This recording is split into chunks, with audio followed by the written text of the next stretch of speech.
Ya, halo sobat akademisi. Assalamualaikum warahmatullahi wabarakatuh. Jumpa lagi bersama saya ini Ahmad Rizkiono atau biasa dipanggil Rizky.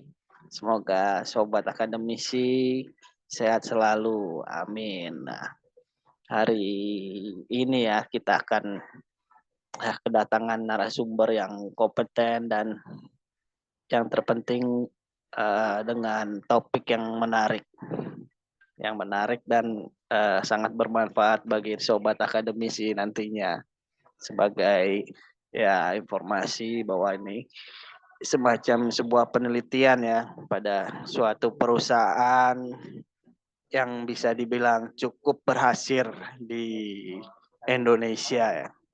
Ya, sekedar mengingatkan bahwa pada waktu lampau ya saya sudah sempat mengulik beberapa perusahaan, yaitu perusahaan Anugrah Parmindo Lestari yang bergerak di bidang distributor. Nah, pada kesempatan kali ini eh, kita bawakan dengan topik yang berbeda dengan perusahaan yang berbeda.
Ya, kita sudah kedatangan sahabat karib saya dari PT GSI ya. Sempat di PT APL ya. Iya. Sekarang pindah bendera ya. Mungkin ada yang lebih baik atau gimana ya. Ya syukur-syukur saya bisa diajak juga Mas. Amin. Amin, amin. Amin, Mas Rizky. Ya, terima kasih pertama-tama atas waktunya. Saya kali ini kita mengulik ya perusahaan GSI. Perusahaan GSI cukup dibilang fenomenal ya. Fenomenal karena perusahaan yang baru berdiri beberapa tahun ini sudah menjadi hampir menjadi market leader ya di industri tersebut. Ya, tidak lupa juga di backing atau diperkuat oleh owner-owner yang cukup berpengalaman dan nama besar seperti Bapak Luhut dan Erick Thohir. Baik, tanpa berpanjang lebar, saya akan ya menanyakan beberapa pertanyaan ya, tidak banyak, cuma 4, karena kan tujuannya saya ingin menggali permasalahan yang ada di divisi marketing tersebut. Terima kasih Mas Cipto atas waktunya. Yang ingin saya tanyakan yang pertama kali itu untuk mengenai kinerja karyawan, kan ada sedikit problem ya di perusahaan GSI. Yang ingin saya tanyakan tuh berapa kali sih Anda berkunjung ke user potensial dalam sebulan? Oh ya, terima kasih Mas Rizky. Ya, biasanya saya kalau berkunjung ke user potensial kan ini dalam sebulan 1 kali ya. 1 kali dalam sebulan saya berkunjung ke user potensial.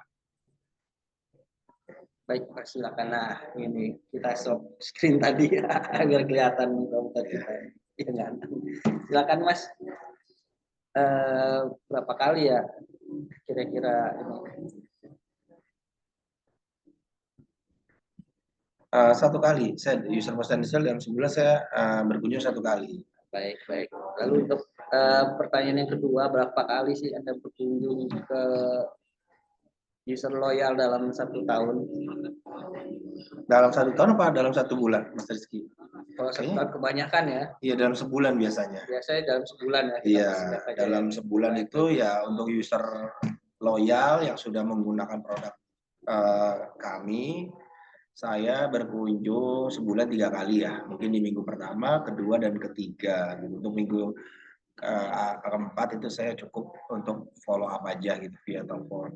Baik, terima kasih Mas Cipto.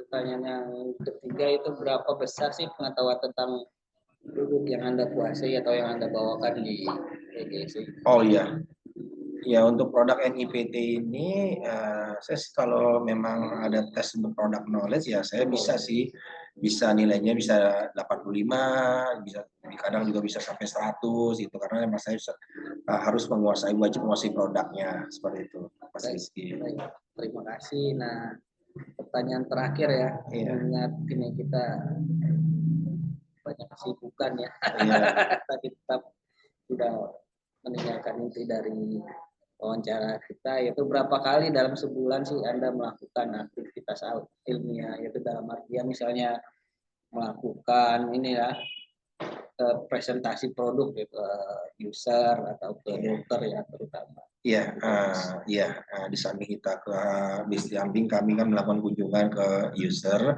baik user potensial yang belum jadi user, ya maupun user yang sudah loyal, yang sudah menggunakan produk kami. Kami juga kan melakukan aktivitas ilmiah, baik berupa RTD maupun produk presentasi. Memang saya sangat senang melakukan produk presentasi, tapi kan dibatasi oleh limit ya. Jadi dalam sebulan maksimal 3 kali saya mengadakan baik produk presentasi maupun roundtable discussion, Mas Rizky. Baik. Ya. Terima kasih Mas Cipto atas pertanyaannya singkat, padat, dan mencerahkan bagi sobat akademisi. Baik, saya akhiri ya, kita akhiri dengan Mas Cipto. Terima kasih. Saya lupa menyebutkan Mas Cipto ini di GSI ini sebagai account eksekutif. Dari di atasnya Mas Cipto ada ini ya, Pak Anas. Iya. Sebagai ini ya, PL ya. Iya, tim leadernya. Baik.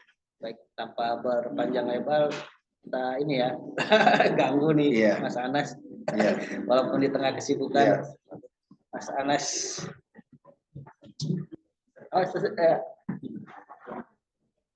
baik, terima kasih Mas Anas. Ini sobat kita juga nih lebih senior dari saya. Ya, sama-sama Pak Rizky. Di industri ini di GSI. Tanpa berpanjang lebar, saya akan mengajukan pertanyaan karena kan memang di tengah kesibukan masing-masing ya. Saya juga punya kesibukan. Tanpa mengurangi rasa hormat saya, Mas Anas ini adalah seorang TL ya, atau tim leader kalau di ya GSI ya. Kalau di perusahaan lain bisa dibilang seperti manajer ya, Mas ya. Seperti itu. Sudah berpengalaman. Baik, ada beberapa pertanyaan yang saya tanyakan. Silakan. Yang pertama yaitu, nah ini, berapa kali Anda berkunjung ke user potensial dalam sebulan, Mas Anas? Oh ya, baik. Ini ada 1 kali, 2 kali, atau 3 kali pilihannya. Saya sih biasanya kalau untuk tim leader ya itu 1 kali cukup sih, Pak Rizky. Iya. 1 kali cukup. Karena kan itu user potensial seperti itu. Baik. Nah, untuk yang selanjutnya itu berapa kali sih Anda berkunjung ke user royal Anda dalam sebulan? Ini ada 1 kali, 2 kali, atau 3 kali? 3. Kalau user loyal sih kita agak tingkat ya, jadi 3 nanti. Ada 3 dokter. Ya, gitu.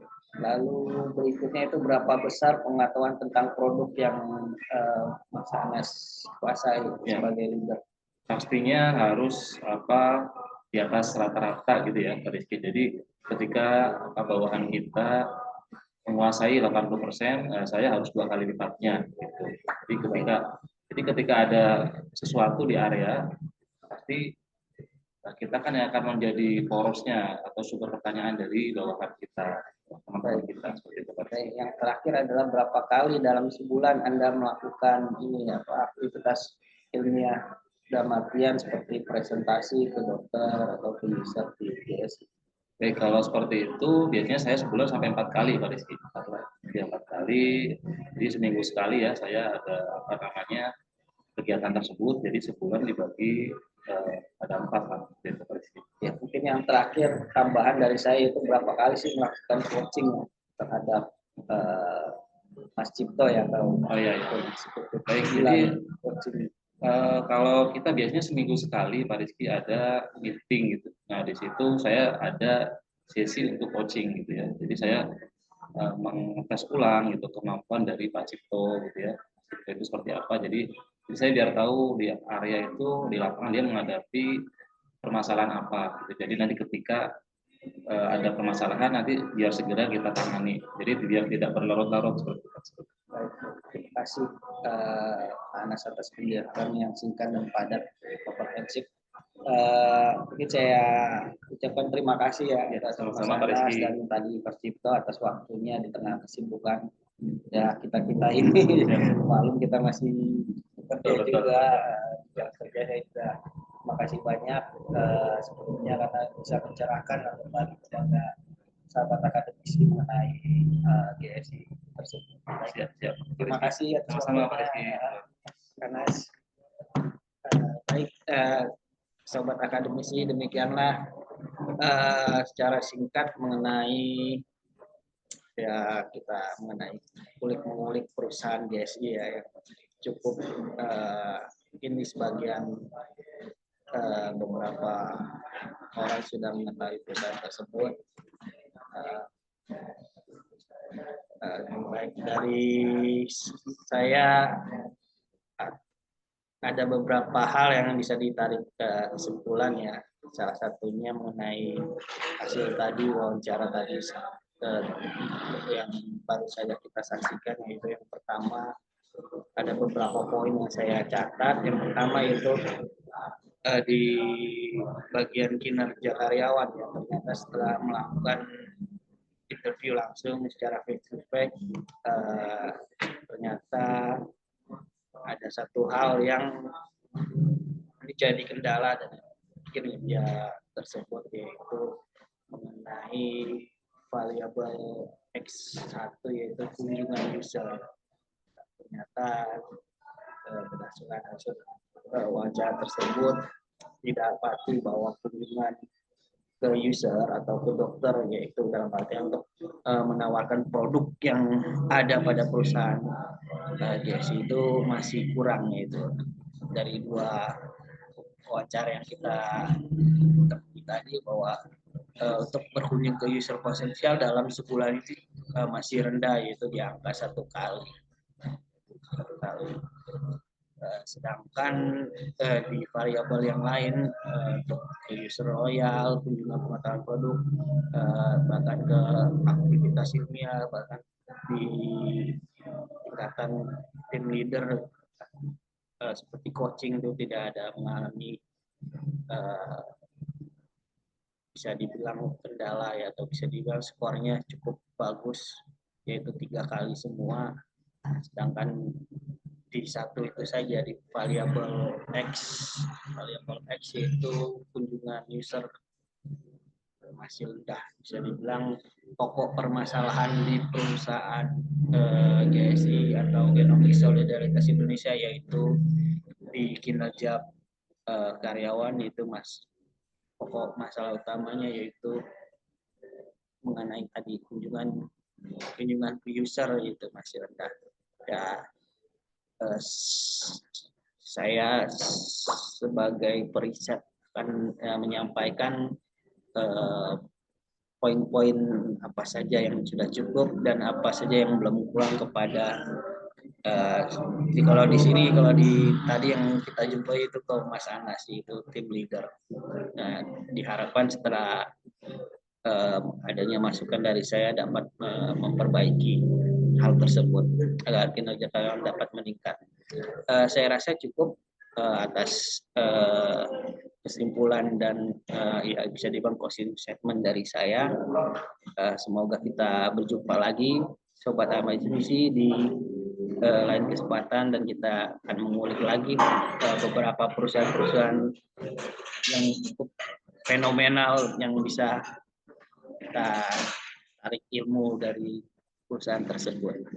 Dan tidak lupa saya mengucapkan terima kasih kepada Dr. Meta ya, atas masukan dan ilmu-ilmu yang bermanfaat bagi saya sehingga saya bisa menjalankan atau melakukan penelitian di perusahaan yang jujur ya, perusahaan ini bukan tempat saya bekerja. Jadi ya cukup menantang dan cukup memberikan inspirasi bagi saya juga sebagai seorang mahasiswa S2.